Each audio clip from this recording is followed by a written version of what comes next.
Today I will be discussing yoga and its occult background. Many people, including many Christians, think that yoga is nothing but a harmless form of stretching and exercise.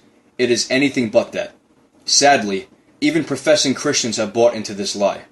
Every yoga teacher is in effect a Hindu or Buddhist missionary, even though he or she may wear a cross and test that yoga is not a religion but science.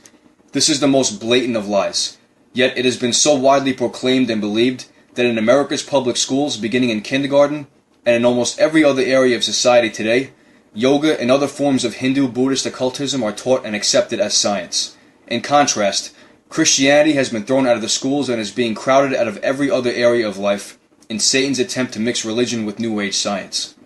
Some Christians integrate yoga and other aspects of Eastern spirituality with prayer and meditation. This has been attributed to a desire to experience God in a more complete and profound way. This is utter foolishness. You cannot mix Eastern occult spiritualism, which glorifies Satan, while you attempt to glorify Yah simultaneously. This is like mixing water and electricity. You cannot bow down to two masters. Choose this day whom you will serve. Yoga is from the Sanskrit word yug, meaning union, with the divine or higher self. Yoga is a path for transcending the ordinary mind in order to merge with your higher self or God self.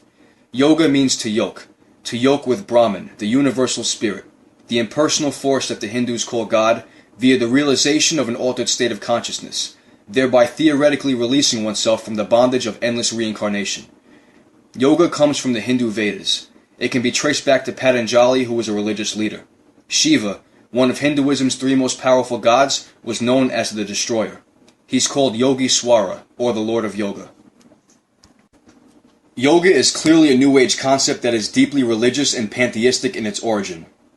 It is widely practiced and supported by New Age proponents. The New Age movement denies the reality of sin and total depravity and believes that man is generally good and is divine. They teach that there is a God within us, and we are to harness that and develop it through meditation and other metaphysical techniques. They teach that the only thing people need is enlightenment regarding their divinity. They believe that through reincarnation man is reunited with God. They believe in karma, which is a debt one owes because of his previous life. They also believe and teach the evolution of man as opposed to the creation that is taught in the Bible. Yoga is also associated with imagery, visualization, hypnosis, mind magic, chanting of mantras, and silva mind techniques, which are not only unbiblical but are completely satanic and spiritually dangerous.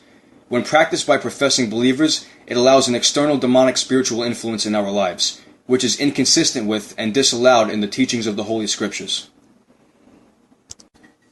Yoga calls itself science. By calling itself science, yoga, which is the very heart of Hinduism, has within the last 30 years become an integral part of Western society, where it is taught in nearly every YMCA, in clubs, in public schools, in industries, and even in many churches.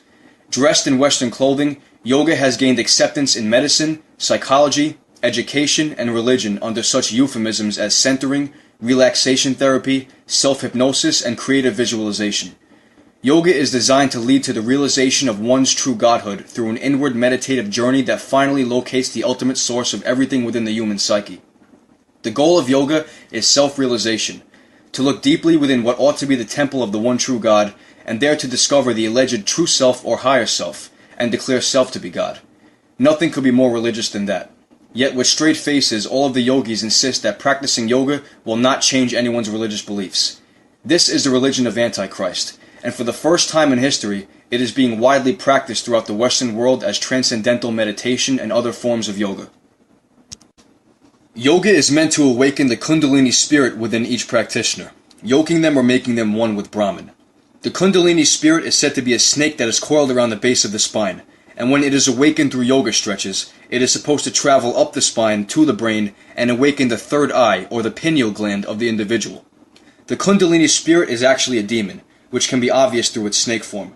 The third eye is an occult term which is often used by Eastern spiritualists to open the physical eyes into the spiritual world. I have known more than a few people who were once involved in the occult who have claimed to open this third eye and have since been tormented by seeing demons manifest physically. The Kundalini spirit is also meant to awaken the chakras of the individual. Chakras are various spiritual pressure points said to be located around different meeting points of the body, points where our spiritual energy flows through. These chakras are said to be naturally blocked at birth and must be opened or awakened through transcendental yoga. Once awakened, the chakras allow great insight and vision into the spiritual world, leading to the most important facet of Hinduism and Buddhism, total enlightenment or godhood. If someone's interested in physical exercise that is designed to help one's body, he should not take yoga, which is designed for death, and teaches how to reach the state of consciousness where one gets a better reincarnation in the next life. Even the physical positions in yoga come right out of the Hindu scriptures, and are designed to put one into the state of consciousness where you believe and visualize that you're God. Therefore, Christians who think they're getting relaxation and exercise are really getting Hinduism. They think they're getting science, but they're getting religion. It's purposely mislabeled and it's very spiritually dangerous. The deep breathing techniques, such as the ones taught in yoga, are a time-honored method for entering altered states of consciousness and for developing so-called psychic power. Any altered state of consciousness, whether induced by yoga, hypnosis, drugs, or anything else, is the hinge on Hell's Gate and will open you up to tons of unnecessary spiritual warfare. It is very important to take care of your temple, as even scripture tells us that physical training is of some value. However, if a Christian wants to keep in shape, just stick with regular stretching, weight training, and cardio exercises. Beware of any workouts that attempt to employ anything other than basic exercise.